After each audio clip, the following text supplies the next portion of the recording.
Nehemiah chapter 2. In the month of Nisan, in the 20th year of King Artaxerxes, when wine was brought for him, I took the wine and gave it to the king.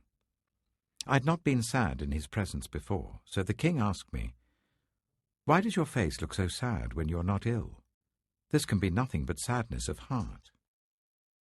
I was very much afraid, but I said to the king, "May the king live forever. Why should my face not look sad, when the city where my ancestors are buried lies in ruins, and its gates have been destroyed by fire?" The king said to me, "What is it you want?"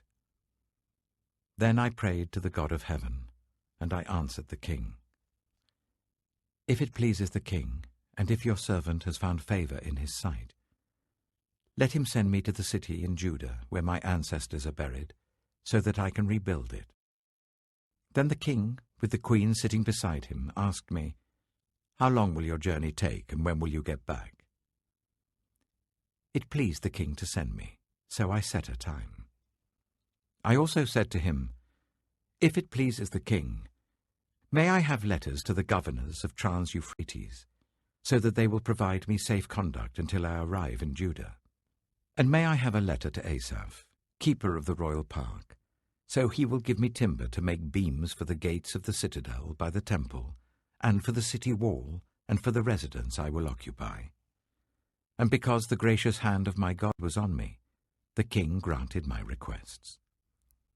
So I went to the governors of Trans-Euphrates and gave them the king's letters.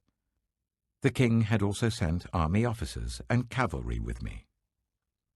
When Sanballat the Horonite and Tobiah the Ammonite official heard about this, they were very much disturbed that someone had come to promote the welfare of the Israelites. I went to Jerusalem, and after staying there 3 days, I set out during the night with a few others. I had not told anyone what my God had put in my heart to do for Jerusalem. There were no mounts with me except the one I was riding on. By night, I went out through the valley gate towards the Jackal Well and the Dung Gate, examining the walls of Jerusalem which had been broken down, and its gates which had been destroyed by fire. Then I moved on towards the Fountain Gate and the King's Pool, but there was not enough room for my mount to get through. So I went up the valley by night, examining the wall.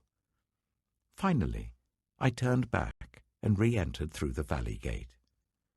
The officials did not know where I had gone or what I was doing, because as yet I had said nothing to the Jews or the priests or nobles or officials or any others who would be doing the work.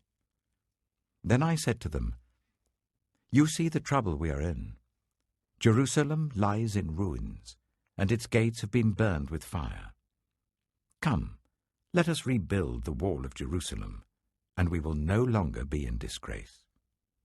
I also told them about the gracious hand of my God on me, and what the king had said to me. They replied, "Let us start rebuilding." So they began this good work. But when Sanballat the Horonite, Tobiah the Ammonite official, and Geshem the Arab heard about it, they mocked and ridiculed us. "What is this you're doing?" they asked. "Are you rebelling against the king?" I answered them by saying, "The God of heaven will give us success. We, his servants, will start rebuilding. But as for you, you have no share in Jerusalem, or any claim or historic right to it." Nehemiah chapter 3. Eliashib, the high priest, and his fellow priests went to work and rebuilt the sheep gate. They dedicated it and set its doors in place, building as far as the Tower of the 100, which they dedicated, and as far as the Tower of Hananel. The men of Jericho built the adjoining section, and Zakkur, son of Imri, built next to them. The fish gate was rebuilt by the sons of Hassenaah. They laid its beams and put its doors and bolts and bars in place. Meremoth, son of Uriah, the son of Hakkoz, repaired the next section. Next to him, Meshullam, son of Berechiah, the son of Meshezabel, made repairs, and next to him, Zadok, son of Baana, also made repairs. The next section was repaired by the men of Tekoa, but their nobles would not put their shoulders to the work under their supervisors. The Jeshanah gate was repaired by Joiada, son of Paseah, and Meshullam, son of Besadiah. They laid its beams and put its doors with their bolts and bars in place. Next to them, repairs were made by men from Gibeon and Mizpah, Melatiah of Gibeon and Jadon of Meronoth, places under the authority of the governor of Trans-Euphrates. Uzziel, son of Hariah, one of the goldsmiths, repaired the next section, and Hananiah, one of the perfume makers, made repairs next to that. They restored Jerusalem as far as the broad wall. Raphiah, son of Hur, ruler of a half-district of Jerusalem, repaired the next section. Adjoining this, Jediah, son of Harumaph, made repairs opposite his house, and Hattush, son of Hashabniah, made repairs next to him. Malchijah, son of Harim, and Hashub, son of Pahath-Moab, repaired another section and the Tower of the Ovens. Shallum, son of Halohesh, ruler of a half-district of Jerusalem, repaired the next section with the help of his daughters. The valley gate was repaired by Hanon and the residents of Zanoah. They rebuilt it and put its doors with their bolts and bars in place. They also repaired 1,000 cubits of the wall as far as the Dung Gate. The Dung Gate was repaired by Malchijah, son of Rechab, ruler of the district of Beth-Hakerem. He rebuilt it and put its doors with their bolts and bars in place. The Fountain Gate was repaired by Shallun, son of Colhose, ruler of the district of Mizpah. He rebuilt it, roofing it over and putting its doors and bolts and bars in place. He also repaired the wall of the pool of Siloam by the king's garden, as far as the steps going down from the city of David. Beyond him, Nehemiah, son of Azbuk, ruler of a half-district of Beth-Zur, made repairs up to a point opposite the tombs of David, as far as the artificial pool and the house of the heroes. Next to him, the repairs were made by the Levites, under Rehum, son of Bani. Beside him, Hashabiah, ruler of half the district of Keilah, carried out repairs for his district. Next to him, the repairs were made by their fellow Levites, under Binnui, son of Henadad, ruler of the other half-district of Keilah. Next to him, Ezer, son of Jeshua, ruler of Mizpah, repaired another section, from a point facing the ascent to the armory, as far as the angle of the wall. Next to him, Baruch, son of Zebai, zealously repaired another section, from the angle to the entrance of the house of Eliashib, the high priest. Next to him, Meremoth, son of Uriah, the son of Hakkoz, repaired another section, from the entrance of Eliashib's house to the end of it. The repairs next to him were made by the priests from the surrounding region. Beyond them, Benjamin and Hashub made repairs in front of their house, and next to them, Azariah, son of Maaseiah, the son of Ananiah, made repairs beside his house.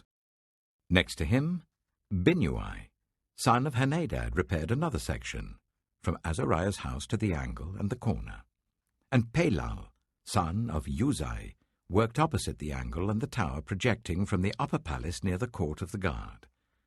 Next to him, Pedaiah, son of Parosh, and the temple servants living on the hill of Ophel, made repairs up to a point opposite the water gate towards the east and the projecting tower. Next to them, the men of Tekoa repaired another section, from the great projecting tower to the wall of Ophel. Above the horse gate, the priests made repairs, each in front of his own house. Next to them, Zadok, son of Immer, made repairs opposite his house. Next to him, Shemaiah, son of Shechaniah, the guard at the east gate, made repairs. Next to him, Hananiah, son of Shelemiah, and Hanun, the sixth son of Zalaph, repaired another section. Next to them, Meshullam, son of Berechiah, made repairs opposite his living quarters. Next to him, Malchijah, one of the goldsmiths, made repairs as far as the house of the temple servants and the merchants, opposite the inspection gate and as far as the room above the corner. And between the room above the corner and the sheep gate, the goldsmiths and merchants made repairs. Nehemiah chapter 4. When Sanballat heard that we were rebuilding the wall, he became angry and was greatly incensed.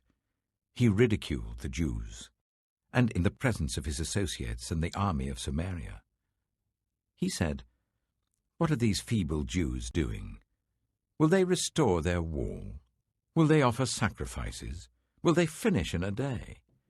Can they bring the stones back to life from those heaps of rubble, burned as they are?" Tobiah the Ammonite, who was at his side, said, "What they are building, even a fox climbing up on it would break down their wall of stones." Hear us, our God, for we are despised. Turn their insults back on their own heads. Give them over as plunder in a land of captivity. Do not cover up their guilt or blot out their sins from your sight, for they have thrown insults in the face of the builders. So we rebuilt the wall till all of it reached half its height, for the people worked with all their heart.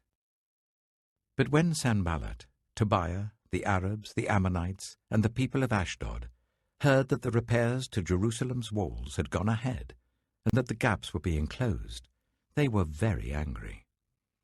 They all plotted together to come and fight against Jerusalem and stir up trouble against it. But we prayed to our God and posted a guard day and night to meet this threat.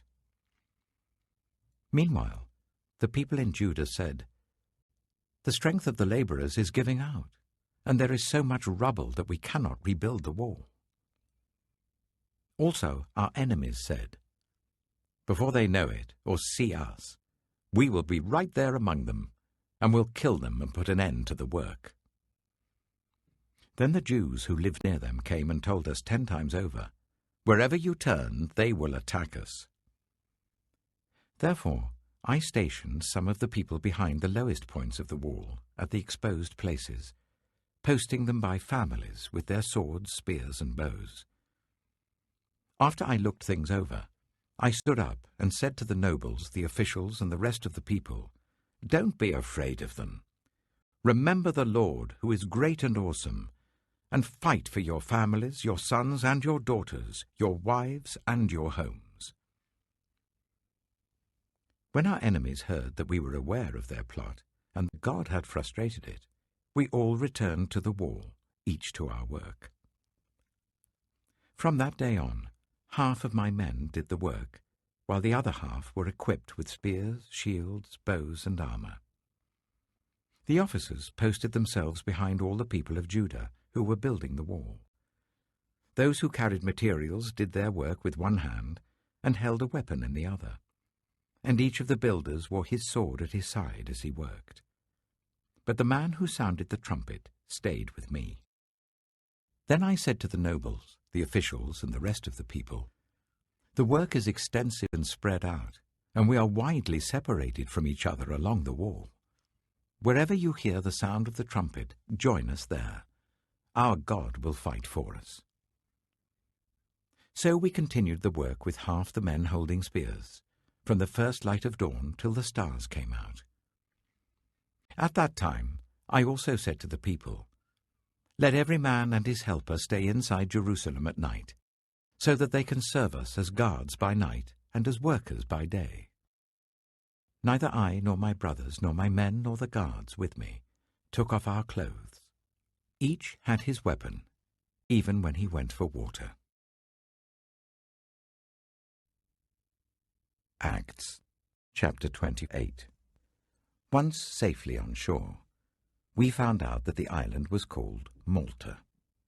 The islanders showed us unusual kindness. They built a fire and welcomed us all because it was raining and cold. Paul gathered a pile of brushwood, and as he put it on the fire, a viper, driven out by the heat, fastened itself on his hand. When the islanders saw the snake hanging from his hand, they said to each other, "This man must be a murderer, for though he escaped from the sea, the goddess Justice has not allowed him to live." But Paul shook the snake off into the fire and suffered no ill effects. The people expected him to swell up or suddenly fall dead. But after waiting a long time and seeing nothing unusual happen to him, they changed their minds and said he was a god. There was an estate nearby that belonged to Publius, the chief official of the island. He welcomed us to his home and showed us generous hospitality for 3 days. His father was ill in bed, suffering from fever and dysentery. Paul went in to see him, and after prayer placed his hands on him and healed him. When this had happened, the rest of those on the island who were ill came and were cured. They honored us in many ways, and when we were ready to sail, they furnished us with the supplies we needed.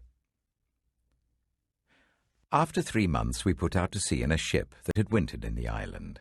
It was an Alexandrian ship, with the figurehead of the twin gods Castor and Pollux. We put in at Syracuse and stayed there 3 days. From there we set sail and arrived at Rhegium. The next day the south wind came up, and on the following day we reached Puteoli. There we found some brothers and sisters who invited us to spend a week with them, and so we came to Rome. The brothers and sisters there had heard that we were coming, and they travelled as far as the Forum of Appius and the 3 Taverns to meet us. At the sight of these people, Paul thanked God and was encouraged. When we got to Rome, Paul was allowed to live by himself with a soldier to guard him. 3 days later he called together the local Jewish leaders. When they had assembled, Paul said to them, "My brothers, although I have done nothing against our people or against the customs of our ancestors, I was arrested in Jerusalem and handed over to the Romans. They examined me and wanted to release me, because I was not guilty of any crime deserving death. The Jews objected, so I was compelled to make an appeal to Caesar. I certainly did not intend to bring any charge against my own people, and for this reason I have asked to see you and talk with you. It is because of the hope of Israel that I am bound with this chain." They replied, "We have not received any letters from Judea concerning you, and none of our people who have come from there has reported or said anything bad about you. But we want to hear what your views are, for we know that people everywhere are talking against this sect." They arranged to meet Paul on a certain day, and came in even larger numbers to the place where he was staying. He witnessed to them from morning till evening, explaining about the kingdom of God, and from the law of Moses and from the prophets, he tried to persuade them about Jesus. Some were convinced by what he said, but others would not believe. They disagreed among themselves and began to leave after Paul had made this final statement. "The Holy Spirit spoke the truth to your ancestors when he said through Isaiah the prophet, 'Go to this people and say, you will be ever hearing but never understanding. You will be ever seeing but never perceiving. For this people's heart has become calloused. They hardly hear with their ears, and they have closed their eyes. Otherwise they might see with their eyes, hear with their ears, understand with their hearts, and turn, and I would heal them.' Therefore I want you to know that God's salvation has been sent to the Gentiles, and they will listen." For 2 whole years Paul stayed there in his own rented house and welcomed all who came to see him. He proclaimed the kingdom of God and taught about the Lord Jesus Christ with all boldness and without hindrance.